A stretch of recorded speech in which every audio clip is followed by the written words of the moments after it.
அல்லேலூயா அல்லேலூயா அல்லேலூயா அல்லேலூயா அல்லேலூயா அல்லேலூயா. பெரும் மகிழ்ச்சியூட்டும் நற்செய்தியை உங்களுக்கு அறிவிக்கிறேன் என்று ஆண்டவராகிய மெசியா என்னும் மீட்பர் நமக்காக பிறந்திருக்கிறார். அல்லேலூயா. Shine from heaven. விண்ணின் விடியல். இயேசுவில் அன்பார்ந்த சகோதர சகோதரிகளே, உங்கள் அனைவருக்கும் மகிழ்ச்சியான கிறிஸ்மஸ் வாழ்த்துக்கள். ஆலயத்தில் இருப்பவர்கள், ஆலயத்தில் வெளியே இருப்பவர்கள், வளாகத்தில் இருப்பவர்கள் என்று புடை சூழ்ந்து வந்திருக்கிறோம். ஆண்டவர் இயேசு கிறிஸ்துவினுடைய மகிமையான பிறப்பை கொண்டாட. ஆகவே ஷைன் ஃப்ரம் ஹெவன் என்று இந்த மறைவுரையை துவக்கினேன். விண்ணிலிருந்து ஒரு விடியல். இருளில் இருப்போருக்கு அவர் வெளிச்சத்தை கொடுத்தார், ஒளியை கொடுத்தார். He will cause to shine from heaven on all those who live in the dark shadow of death. லூக்கா 1:79. விண்ணிலிருந்து விடியல் நம்மை தேடி வருகிறது. விடியல். கடலுக்கு போன மீனவர்களுக்கு கட்டியம் கூறுவது கிழக்கிலே தோன்றுகின்ற விண்மீன். கிழக்கு வெளுத்தது, விண்மீன் வந்துவிட்டது, வீட்டிற்கு போக வேண்டும் என்று அது அவர்களுக்கு செய்தியை கொடுக்கும். இரவெல்லாம் மீன் பிடித்து கொண்டிருப்பார்கள். அந்த விண்மீன் வந்ததும் அவர்களுக்கு அடுத்த நாள் புலர்ந்து விட்டது, இனி வீடு திரும்புவோம் என்று இந்த நம்பிக்கையை கொடுக்கக்கூடியது அந்த விண்மீன். அதே போன்று அந்த விண்மீன் நமக்கு தெரியும் 3 அரசர்களுக்கு வழிகாட்டியது. நமக்கு நம் ஆன்மீக வாழ்விற்கு விடியலை தருவது ஆண்டவர் இயேசு கிறிஸ்து என்ற விண்மீன். It is wisdom to recognize grace builds on nature. இறையருள் இயற்கையின் மீது கட்டப்படுகிறது. இயற்கையில் நான் எப்படி இருக்கிறேன் அதை பொருட்டுத்தான் இறை ஆசீர் எனக்கு கிடைக்கும். இயற்கை மழை நமக்கு ஆன்மீக மழையாக பெய்ய வேண்டும். அப்படி பெய்கின்ற மழையை நான் தேக்கிக் கொள்வது எப்பொழுது, தக்க வைத்துக் கொள்வது எப்படி? நம் உள்ளம் திறந்திருந்தால்தான். இறுக்கி மூடிக்கொண்டிருந்தால், அல்லது கவிழ்த்து வைக்கப்பட்டிருந்தால், அல்லது வேண்டாம் என்று உதறி தண்ணினால் உனக்கு கிடைக்காது. The power and grace of the gospel will be a transformative power in the world, usher in the reign of God that Jesus Christ came to establish. நற்செய்தியின் வல்லமையும் அருளும் உலகையே உய்விக்கும் ஆற்றல் கொண்டது. இயேசு நிறுவிய இறை ஆட்சிக்கு உட்படுத்துகிறது. நற்செய்தியின் வல்லமை அருள். நற்செய்தி வல்லமையும் அளிக்கிறது, அருளையும் அளிக்கிறது. ஆகவேதான் 2 பக்கமும் கருக்கொண்ட வாளை போன்றது ஆண்டவர் இயேசு கிறிஸ்து கொண்டு வந்த நற்செய்தி. ஒரு பையன் இப்படி எழுதினான், The Bible ends with revolution என்று எழுதினான். ரெவல்யூஷன் என்றால் புரட்சி, ரெவலேஷன் என்றால் திருவழிபாட்டு ஆகமம். அவன் எழுத வேண்டியது The Bible ends with revelation, திருவழிபாட்டு ஆகமத்துடன் பைபிள் முடிகிறது என்று எழுத வேண்டும். தவறுதலாக அவன் எழுதியது The Bible ends with revolution. திருத்தி ஆசிரியர் சொல்லுகின்றார், அவன் எழுதியது மிக மிக சரி. அது ஸ்பெல்லிங் மிஸ்டேக்காக இருக்கலாம், உணர்த்துவது அதுதான். பைபிளை படித்தேன் என்றால் நான் புரட்சிகரமாக இருக்க வேண்டும், மெத்தனமாக அல்ல, உயிர் துடிப்புள்ளவளாக இருத்தல் வேண்டும். அதுதான் நற்செய்தியினுடைய வல்லமையும் அருளும், உலகையே உய்விக்கும் ஆற்றல் கொண்டது. இந்த கம்யூனிஸ்டவாதிகள்லாம் சொல்லுவாங்க, உங்களுக்கு இருக்கக்கூடிய கட்டமைப்பு எங்களுக்கு இல்லை. ரோமையிலே இரக்கத்தின் ஆண்டவர் என்று போப்பானவர் கதவை திறந்தார். இங்கு பங்குகளிலே நாம் கதவை திறந்தோம். பேராலயத்திலும் மற்ற ஆலயங்களிலும் நாம் 1 வருஷத்துக்கு முன்னாடியே ஜூபிலி ஆண்டாக திறந்திருக்கிறோம். அங்கு சொல்லப்படுகிறது பட்டி தொட்டிகளில் எல்லாம் நடைபெறும். அப்படிப்பட்ட ஒரு கட்டமைப்பு எங்களிடம் இருந்தால் உலகத்தையே மாற்றுவோம், உலகத்தையே மாற்ற முடியும் என்று கூறுவார்கள். உலகத்தையே உய்விக்கும் ஆற்றல் நற்செய்திக்கு உண்டு. இயேசு நிறுவிய இறையாட்சிக்கு உட்படுத்துகிறது. As G.K. Chesterton expressed, we need to be reminded more than instructed. அறிவுறுத்துவதலை விட நினைவுறுத்தலே அதிகம். நற்செய்தியை படித்த உடனே தெரிஞ்சவங்களுக்கு என்ன தெரியுமா ஒரு எண்ணம் வரும், இந்த நற்செய்தி எனக்கு தெரியும். இயேசு கானாவூருக்கு சென்றார் அப்படின்னு நற்செய்தி ஆரம்பிச்சா இது தெரியுமே, 6 ஜாடிகளில் தண்ணி ஊற்ற சொன்னாரு, இயேசு மாதா சொன்னாங்க, ரசமாக்கினார், தெரியுமேன்னு உடனே டக்கு டக்கு டக்குன்னு வந்துடும். இவைகள் நினைவுறுத்தல் மட்டுமல்ல, அறிவுறுத்தலும் கூட. ஆகவே வெறும் நினைவாக அல்ல, அது இன்று எனக்கு எப்படி செயல்படும் என்பதை உணர்தல் வேண்டும். A revival of leadership to be more relevant to this challenging modern world. தலைமை பண்பு இயேசுவை கண்டு தழைத்து தற்காலத்திற்கு சான்று பகர காலத்திற்கு ஏற்ப பொருந்த வேண்டும். ஒவ்வொருவரும் ஒரு தலைவன். ஞானஸ்நானம் பெற்ற ஒவ்வொருவரும் உயிர் துடிப்புள்ள ஒரு கிறிஸ்தவளாக விளங்க வேண்டும். புனித சின்னப்பரை போல. The Saul of Tarsus became Paul of Jesus. அதே போன்று ஞானஸ்நானம் வாங்கிய நான் இயேசுவுக்கு ஏற்ப என்னுடைய தலைமை பண்பு விளங்க வேண்டும். If one can breathe, one can lead. Ultimate source is inner power. என் சுவாச காற்றே, என் வாழ்வின் ஊற்றே என்று பாடுகிறோமே, அந்த சுவாசம் எதுவாக இருக்க வேண்டும்? விசுவாசமாக இருக்க வேண்டும். மலருக்கு வாசம், மனிதருக்கு சுவாசம், கிறிஸ்துவருக்கு விசுவாசம். ஆக என் சுவாச காற்றே, என் வாழ்வின் ஊற்றே என்று பாடும் பொழுது நான் இயங்குவதும் இருப்பதும் இயேசு என்கின்ற உணர்வு வேண்டும். சின்னப்பரை போல. பாரதியார் கூறுவார், எங்கள் தந்தையர் நாடென்னும் போதினிலே ஒரு சக்தி பிறக்குது மூச்சினிலே. எங்கள் தந்தையர் நாடென்றும் போதினிலே, வழக்கமாக தாய் நாடுன்னு சொல்லுவோம். ஆனால் அவர் சொல்வது எங்கள் தந்தையர் நாடு. எங்கள் தந்தையர்கள், மூதாதையர்கள் எங்களுக்கு பெற்று தந்த இந்த நாடு வளமைக்குரியது, சிறப்புக்குரியது. அது எங்கள் நாடு என்று சொல்லும் பொழுது ஒரு சக்தி பிறக்குது மூச்சினிலே. அதுதான் அந்த சக்தி பிறப்பது உள்ளத்தில் இருக்கக்கூடிய inner source. Great leader is one who can lead oneself, doing one's absolute best in whatever one is called to. தன்னையே வழிநடத்துபவரே தனிப்பெரும் தலைவர். தன் பணியை எல்லா சூழ்நிலைகளிலும் சிறப்பாக செயல்பட அழைத்தல் வேண்டும். இயேசு பிறந்தார் தனி மனிதனாக, one solitary life எப்படி இருக்க வேண்டும் என்று வாழ்ந்து காட்டினார். ஒரு மேல்வரி சட்டமாக. எதிர்ப்பு இருந்ததா? இருந்தது. பகைமை இருந்ததா? இருந்தது. சதித்திட்டம் தீட்டினார்களா? தீட்டினார்கள். ஆனால் பயந்து விட்டாரா? தேவமாதா கிட்ட போய் சொல்லுவாங்களாம், மாதா கிட்டையும் சூசையப்பர்கிட்டையும் போய், சொந்தக்காரங்கள்லாம், உன் பிள்ளைய கொஞ்சம் அடக்கி வை. ஏமா? வாய் கொழுப்பு நிறையா அவருக்கு.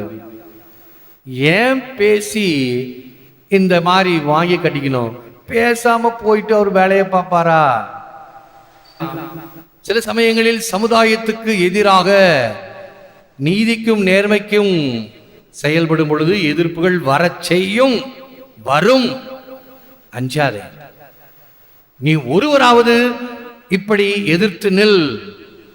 தன் பணியை எல்லா சூழ்நிலைகளிலும் சிறப்பாக செயல்படுதல் வேண்டும். Leaders transcend to authentic self. உன்னதத்துக்கு உயர்வதே தலைவனின் தவம். Open to change, மாற்றத்திற்கு ஏற்பு. Making today better than yesterday. நேற்றைய தினத்தை விட இன்று சிறந்ததாக. இவைகள் எல்லாம் நமக்கு ஒரு உத்வேகத்தை தர வேண்டும் என்று நான் ஆழமாக இந்த மறையுரையை தயார் செய்தேன். வெறுமனே கதைகள் சொல்லி அல்ல, சற்று ஆழமாக செல்வோம். எப்படி இயேசு ஆழத்திற்கு தள்ளுங்கள், மீன்களை பிடிப்பீர்கள் என்று சொல்லி கடலின் ஆழத்திற்கு செல்ல சொன்னாரோ, அதே போன்று நம்முடைய விசுவாசத்தின் ஆழத்திற்கு செல்வோம். மனமாற்றம், மாற்றம் வேண்டும். மாற்றம் இருந்தால்தான் ஏற்றம் கிடைக்கும். ஓடுகின்ற தண்ணீர் தான் சுத்தமாக இருக்கும், தேங்கிய தண்ணீர் குட்டையாக நாரும். நான் ஓடுகின்ற தண்ணீரா, தேங்கிய குட்டையா? மாற்றத்தை ஏற்றுக்கொள்கிறேனா? அதற்கு தகுந்தாற் போல் என்னை உடன்படுகிறேனா? மாற்றம் காணாவிடில் அரியாங்குப்பம் எப்படி இருக்கும், எப்படி இருக்குன்னு நினைச்சு பாருங்க. போற்றுவார் போற்றட்டும், புழுதிவாரி தூற்றுவார் தூற்றட்டும், உன் கடன் பணி செய்து கிடப்பது. கைத்தட்டலுக்காக அல்ல, புகழ வேண்டும் என்பதற்காக அல்ல, மற்றவர்கள் பாராட்ட வேண்டும் என்பதற்காக அல்ல. இவைகள் நிச்சயமாக உன்னுடைய குறிக்கோளாக இருந்தால் ஏமாந்தும் போவாய், அழுது கொண்டும் போவாய். நீ ஏமாற வேண்டாம், அழ வேண்டாம். இவைகள் எல்லாம் ஆண்டவருக்காக செய்தவை. ஆண்டவர் ஆசீர்வதிப்பார், ஆசீர்வதித்துக் கொண்டிருக்கிறார்.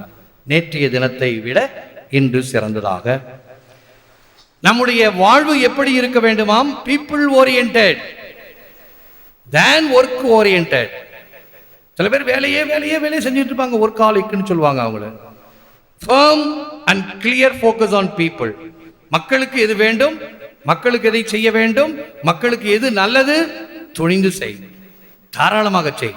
உனக்கு உதவி ஆண்டவரிடமிருந்தும் வரும், அருகில் இருக்கின்ற மக்களிடம் இருந்தும் வரும். சோ இந்த மக்களை நம்புவோர்கள் believes in them, bonds with them, serves them, celebrates them, radiates positive energy to them, trusts them, engages them, listens to them. மக்கள் மையமாக, பணி மையமாக அல்ல. அப்படி இருந்தால் விசுவசித்தல், இணைதல், பணிபுரிதல், கொண்டாடுதல், புது தெம்பூட்டுதல், நம்புதல், கலந்து கொள்ளுதல், கூர்ந்து கேட்டல், இவைகள் எல்லாம் செயல்படும் பொழுது அது ஒரு சாதனையாக இருக்கும். இதைத்தான் ஆண்டவர் செய்தார். Leadership is a grace and a gift. To live the deepest grateful awareness of one who is sent, so a life that is lived than a performance one pushes oneself towards, receives far more than one gives. This attitude engenders physical toughness, defeats stress, endows on unbeatable mindset, unleashes inexhaustible energy and drive.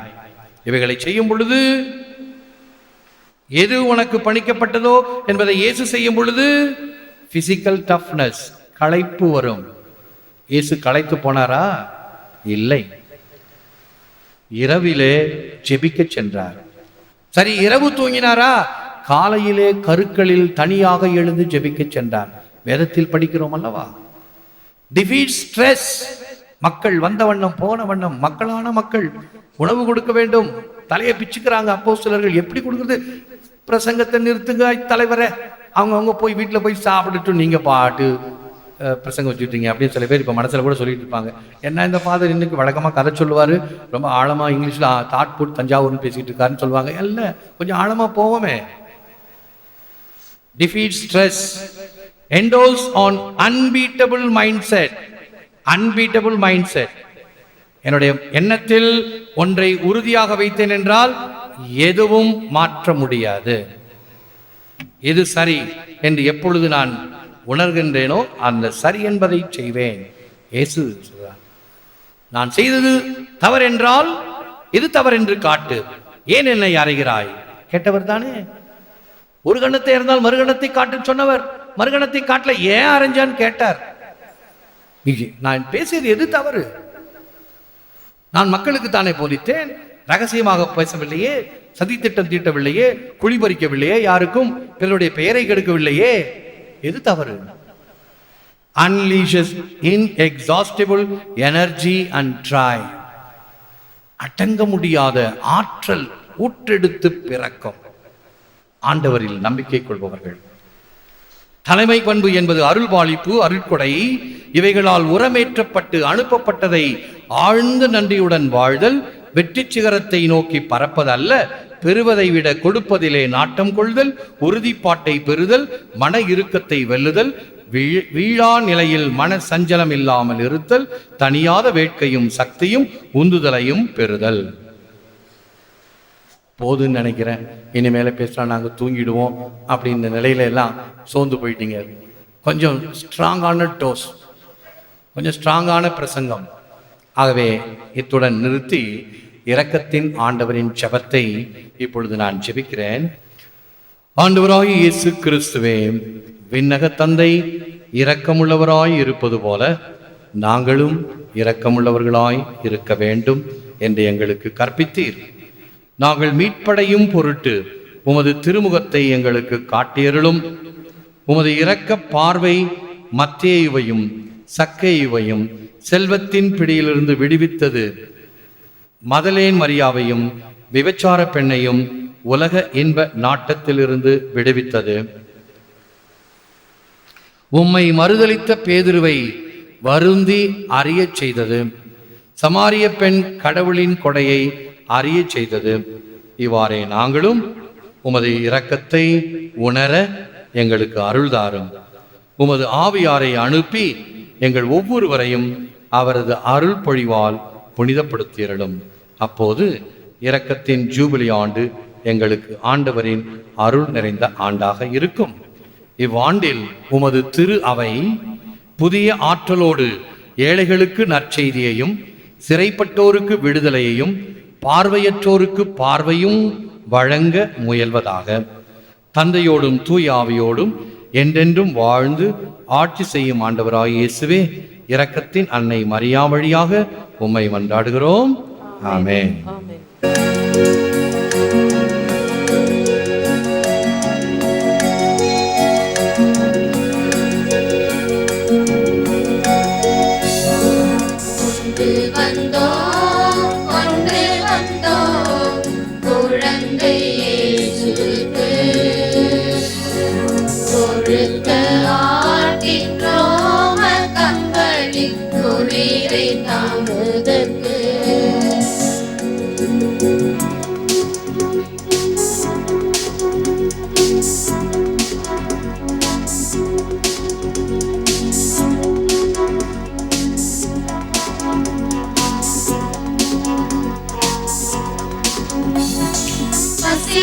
பாடும் பாலன் பருக பாலை கொண்டு வந்தோம்.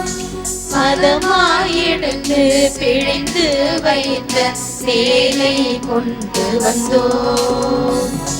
பசியால் வாடும் பாலன் பருக பாலை கொண்டு வந்தோம்.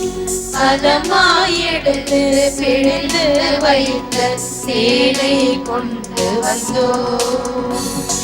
கசிந்து உருகும் காணிக்கை தந்தோம். கண்ணி மரியே குழந்தைக்காக ஏங்க வேண்டுகிறோம். கொண்டு வந்தோம், கொண்டு வந்தோம் குழந்தை இயேசுவுக்கு. கொழுத்த ஆட்டின் ரோம கம்பளி குளிரை தாங்குதற்கு. ஜெபிப்போமாக. எல்லாம் வல்ல இறைவன் பிதா சுதன் பரிசுத்த ஆவி உங்கள் அனைவரையும் ஆசீர்வதிப்பாராக. ஆமென். சென்று வாழுங்கள், திருப்பலி நிறைவேறிற்று. இறைவா உமக்கு நன்றி.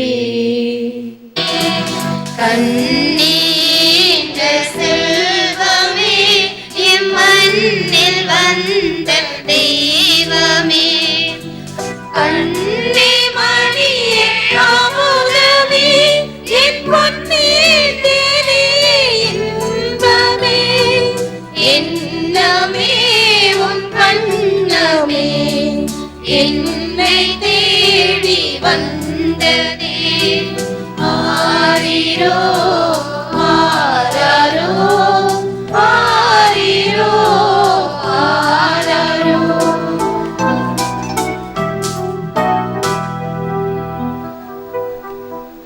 பிதாசுதன் பரிசுத்தாவின் பேராலே ஆமென். இயேசுவுக்கே புகழ். மரியே வாழ்க.